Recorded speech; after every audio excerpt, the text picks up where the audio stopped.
ఇకపై డ్రింక్ చేసి డ్రైవ్ చేస్తే మాత్రం సహించేది లేదంటూ నిజామాబాద్ ట్రాఫిక్ పోలీసులు సీరియస్ యాక్షన్లోకి దిగారు. ఒక సినిమాలో చూసినట్టుగా డ్రంక్ అండ్ డ్రైవ్ చేస్తే కనుక పెద్ద జరిమానాలు విధిస్తున్నారు. ప్రస్తుతం ట్రాఫిక్ ఏసీపీ గారు ఉన్నారు, ఒకసారి మాట్లాడుతున్నారు. సార్, ఎట్లా చూస్తారు? అంటే గతంలో ఎప్పుడు లేని విధంగా కొత్త చట్టాలతో ఎలాంటి శిక్షలు విధిస్తున్నారు, ఎట్లాంటి జరిమానాలు విధిస్తున్నారు? బిగ్ టీవీ ప్రేక్షకులకు, ట్రాఫిక్ పిఎస్ మా సిబ్బందితో పాటు అందరికీ, పోలీసుల తరఫున అందరికీ గుడ్ మార్నింగ్, శుభ శనివారం. ఇది చట్టం అనేది కొత్తదేం కాదు, ఇంప్లిమెంటేషన్ కొత్తగా ఉంది. చట్టము ఎంవీ యాక్ట్ 1988లో మోటార్ వెహికల్ చట్టము సెక్షన్ 188 డ్రంక్ అండ్ డ్రైవ్ మొదటగా ఉన్నప్పుడు మొదటిసారి తాగి బండి నడిపితే 2000 రూపాయలు, అంటే న్యాయమూర్తి గారు 2000 రూపాయలు, 1 రోజు నుంచి 6 నెలల జైలు శిక్ష. రెండవసారి దొరికితే 3 సంవత్సరాల లోపు అదే వ్యక్తికి 3000 రూపాయలు వరకు. దాంట్లో చట్టంలో స్టార్టింగ్లో ఏముందంటే అప్ టు 2000 అప్ టు 3000 ఉండే, అంటే న్యాయమూర్తి తుది తీర్పులో 1 రూపాయి నుంచి 2000 వేసే అధికారం ఉండే. రెండవసారి దొరికితే 3 సంవత్సరాల లోపు 1 రూపాయి నుంచి 3000 రూపాయలు ఉండే. ఈ చట్ట సవరణ ఆగస్టు 9, 2019లో భారతీయ మోటార్ వెహికల్ యాక్ట్ చట్టము సవరణ జరిగింది. ఎందుకంటే మనకు యాక్సిడెంట్స్ రేషియో సంవత్సరానికి ఏదైతే నేషనల్ అథారిటీ ఆఫ్ ఇండియా ఏదైతే రీడింగ్ తీసుకుంటుందో, చనిపోయే వాళ్ళలో ఎక్కువ శాతం మత్తులో 2 వీలర్ కానీ 4 వీలర్ కానీ ఆటోలు, లారీలు, మనకు 2 ప్రమాదాలు చూసినాం. ఈ మధ్యలోనే బెంగళూరు పోయి కర్నూలు ప్రమాదం కానీ, చేవేళ్ళలో జరిగిన టిప్పర్ ప్రమాదంలో, ఇలాంటి ప్రమాదాలను పరిగణనకు తీసుకుంటుంది నేషనల్ హైవే అథారిటీ వాళ్ళు. ఇవి తీసుకొని 2019 ఆగస్టు 9న సెక్షన్ 185 సవరణ చేసినారు. ఈ సవరణలో 2000 అప్ టు 2000 ఉండే దానిని మార్పిడి చేసి 10,000 రూపాయలు జరిమానా. మొదటిసారి 30 రీడింగ్ ఏదైతే చట్టంలో ఉందో 30 మా డీడీ మిషన్లో 30 కన్నా ఎక్కువ, 30 వరకు దాన్ని పరిగణనలోకి తీసుకొని తాగినట్టు, 30 నుంచి 31 నుంచి ఎంత వస్తే అంత దాన్ని పరిగణనలోకి తీసుకొని మేము రీడింగ్ తీసుకున్న తర్వాత 10,000 రూపాయలు, 1 రూపాయి తగ్గకుండా 1 రూపాయి పెరగకుండా, దాన్ని చట్ట మార్పిడిలో జరిగింది ఏంటంటే అప్ టు కాకుండా దాన్ని మార్పు చేసుకుంటూ మొదటిసారి దొరికితే 10,000 రూపాయలు, అదే వ్యక్తి ఎక్స్ అనే వ్యక్తి 3 సంవత్సరాల లోపు 3 ఇయర్స్ బిలో ఒకవేళ అదే వ్యక్తి మళ్ళీ దొరికితే 15,000 రూపాయలు, మరియు 1 రోజు నుండి 6 నెలలు. ఇది చట్టము 1988లో మోటార్ వెహికల్ యాక్ట్లో ఉన్నట్టే విధంగా శిక్షలో మార్పు రాలేదు, జరిమానాలో మాత్రమే మార్పు చేసినారు. అది న్యాయమూర్తి జరిమానాతో పాటు మళ్ళీ 1 రోజు నుంచి 6 నెలలు జైలు శిక్ష విధించే అధికారం న్యాయమూర్తికి ఉంది. కాబట్టి వీళ్ళు తాగే వ్యక్తులు ఎవరైనా, యువకులు కానీ, ముఖ్యంగా మాకు ఈ ఫ్యాటల్ నాన్ ఫ్యాటల్ రోడ్ యాక్సిడెంట్స్లో మధ్యాహ్నం 3 గంటల నుంచి రాత్రి 9 గంటల వరకు ఎక్కువ యాక్సిడెంట్స్ అవుతున్నాయి. నిజామాబాద్ జిల్లాకి 4 రకాలుగా హైవేలు ఉన్నాయి. ముఖ్యంగా మనకు నేషనల్ హైవే 44, ఇది మనకు చంద్రాయనపల్లి స్టార్ట్ అయితే మనకు సోన్ బ్రిడ్జ్ దగ్గర ఆదిలాబాద్ రోడ్లో, నిర్మల్ పోయే రోడ్లో ఉంది. మిగతా కూడా చిన్న చిన్న 163 హైవే ఉన్నాయి. ఇవి ముఖ్యంగా యువకులు, తర్వాత కొంతమంది మాత్రము విద్యావంతులు, తర్వాత కొంత గవర్నమెంట్ ఎంప్లాయీస్ కూడా మాకు దొరకడం జరుగుతుంది. వాళ్ళకు విజ్ఞప్తి చేస్తున్నాం, మీరు ముఖ్యంగా గమనించవలసింది ఒకటి, చట్టం యొక్క మార్పు ఒకటోసారి దొరికితే ఇప్పుడున్న చట్ట ప్రకారం ఈ చట్టాన్ని అమలు చేయడంలో మీరు అడగొచ్చు. ఇప్పుడు నెక్స్ట్ ప్రశ్నగా అది 2019లో జరిగితే ఇప్పుడు ఎందుకు ఇంత గట్టిగా చేస్తున్నారు?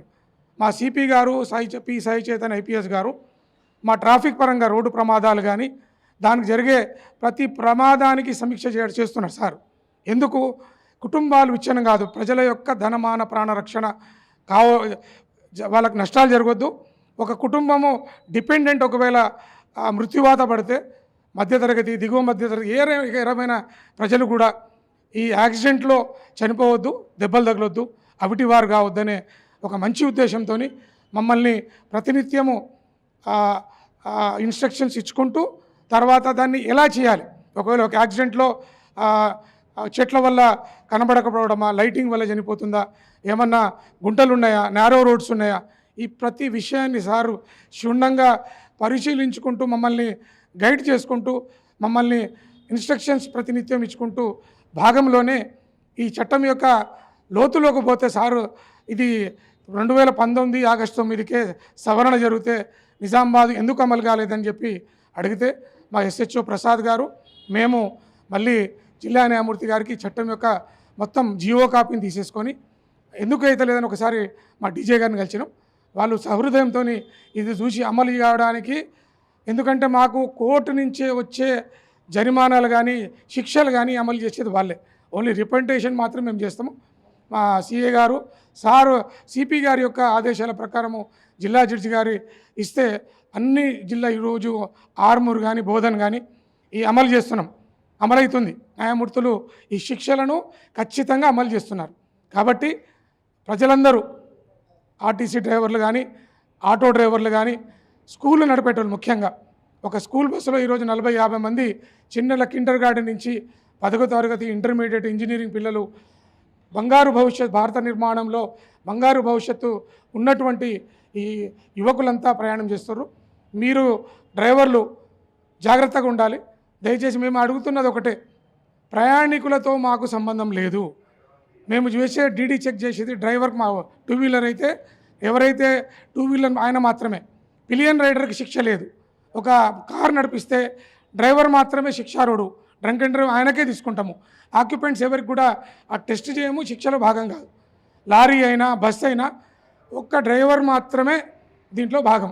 కాబట్టి మీరు ప్రయాణించేటప్పుడు 2 వీలర్ అయితే ఎవరైతే బండి నడుపుతారో ఆయన, కార్ అయితే డ్రైవర్, ప్రతి ఒక్కరూ అర్థం చేసుకొని ఈ శిక్షలకు తప్పకుండా అర్థం చేసుకోండి. దీంట్లో ఎలాంటి ప్రలోభాలు, ఎలాంటి చట్టం ఉంది, అది చట్టం ప్రకారమే ఈ శిక్షలు ఉన్నాయి. కాబట్టి మీరు ప్రయాణం చేసేటప్పుడు జాగ్రత్తలు తీసుకోండి. ఎక్కేటప్పుడే మేము స్కూల్స్లో కాలేజెస్లో ఎక్కడంటే అక్కడ ఇప్పుడు ప్రజలకు అందుబాటులో రావాలని చట్టం గురించి తెలియాలని చెప్పి మీకు చెప్తున్నాం. ఇదంతా అర్థం చేసుకొని మన నిజామాబాద్ని ఆర్మూర్ బోధనతో కలుపుకొని ఎవరు కూడా ప్రమాదాలకు గురి కాకుండా, మన కుటుంబాలకు విచ్ఛిన్నం కాకుండా సుఖశాంతులతోని సంతోషాలతో ఉండాలని చెప్పి కోరుకుంటున్నాం. కుటుంబ సభ్యులకు ఏం చెప్తారు? డ్రంక్ అండ్ డ్రైవ్ చేస్తూ బయటకు వస్తారు చాలామంది, తర్వాత డ్రింక్ చేసి ఇంటికి వెళ్తూ ఉంటారు. కుటుంబ సభ్యులకు ఏం చెప్తారు? వాళ్ళకి ఎలాంటి ఇన్స్ట్రక్షన్స్ ఇస్తారు? అమ్మలకు, అన్నలకు, తమ్ముళ్లకు అందరికీ నమస్కారం. మీకు చేతులు జోడించి నమస్కరిస్తున్నాం. మన కుటుంబాలు మన మధ్యతరగతి దిగువ తరగతి మధ్యన ప్రజలందరము ఎవరైనా సరే, ప్రాణము ఆ దేవుడు పుట్టిన మానవుడు గిట్టక మానవుడు అన్నట్టు ప్రతి ఒక్కరికి ఒకటే జీవితం ఉంది. మన కుటుంబాలు నేను చెప్తాము, ఒక స్మార్ట్ యంగ్స్టర్ భావి భారత నిర్మాణంలో రేపు ఎంతో విలువైనట్టి ప్రాణాలను మనము వృధా చేసుకోకుండా చిన్న చిన్న సంతోషాలకు మీరు ముఖ్యంగా మేము మళ్ళీ చెప్తున్నాను, డ్రైవర్కి మాత్రమే డీడీ. మోటార్ సైకిల్ నడిపితే ఫ్రంట్లో ఎవరు నడుపుతున్నారో, ఆటో నడిపినా కారు నడిపినా మీ కుటుంబాలు మీ కళ్ళ ముందు ఉండాలి. మీ పిల్లలు, భార్య, మన అమ్మ, మనం వస్తున్నాడు, మా బాబు వస్తున్నాడు చెప్పి ఎదురు చూస్తుంటారు. వాళ్ళ కలలను మన చిన్న తప్పుతోని ప్రాణాలు కాళ్ళు చేతులు పోయి అవిటివారు అయ్యే కన్నా ఆ క్షణంలో మనము ముఖ్యంగా ఇప్పుడు భవిష్యత్తులో మేము ఇక్కడ బార్లు కానీ ఇంకా చాలా కలెక్ట్ చేసుకుని ఇన్ఫర్మేషన్ చేస్తున్నాము. ఎందుకంటే వాళ్ళకు ఒక రకమైన శిక్షలతోనే భయం అవుతుంది. మిగతా ఈరోజు ఆన్లైన్ ఉన్నాయి మా దాన్ని, ఇప్పుడు మేము ఫైన్ చేసినా అన్నీ త్రిబుల్ రైడ్ చేసినా cell phone driving only photo మాత్రం తీసి ఆన్లైన్ ఛాలెంజ్ చేస్తున్నాం. ఈ డీడీలో మాత్రము చట్ట సవరణ జరిగింది కాబట్టి దీన్ని కఠినంగా అమలు చేయాలని చెప్పి మా సార్ చెప్పారు. కాబట్టి మీ కుటుంబాలు మీ కళ్ళలో కనబడాలి.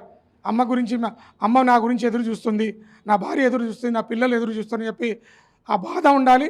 కుటుంబాలు కూడా మీరేమైనా తాగదలుచుకుంటే ఇంటికి తీసుకురండి, ఇంట్లో తాగండి, లేకుంటే సెల్లార్లో మీకుండే చిన్న చిన్న ఏదైతే సంతోషాలు ఉన్నాయో అది కుటుంబ పరంగా మీ పిల్లల భవిష్యత్తు పరంగా జాగ్రత్తలు తీసుకుని ఆశిస్తున్నాను. ఇది ఓవరాల్గా చట్టాలు అలాగే ఉన్నాయి, కానీ ఏదైతే శిక్షలు అమలు విషయంలో దాన్ని అప్డేట్ అయింది తప్ప అంతకంటే అప్డేట్ ఇంకా కొనసాగుతుంది. అంతేకాకుండా ఎవరైతే డ్రింక్ చేసి డ్రైవ్ చేస్తారో ఫస్ట్ వాళ్ళు కుటుంబ సభ్యుల్ని గుర్తు చేసుకోవాలని చెప్పి కూడా పోలీసులు కోరుతున్నారు. మరోసారి కనుక 1-2 సార్లు 3 సార్లు కనుక డ్రింక్ చేసి డ్రైవ్ చేస్తే కనుక భారీ జరిమానాలు ఉంటాయి, జైలు శిక్ష ఖాయమంటూ కూడా పోలీసులు చెప్తున్నారు. దీనికి ఇదే కోణంలో డ్రింక్ చేసే డ్రైవ్ చేసే వారికి హెచ్చరిస్తున్నారు. కెమెరా పర్సన్ సందీప్తో రాజేష్, బిగ్ టీవీ, నిజామాబాద్.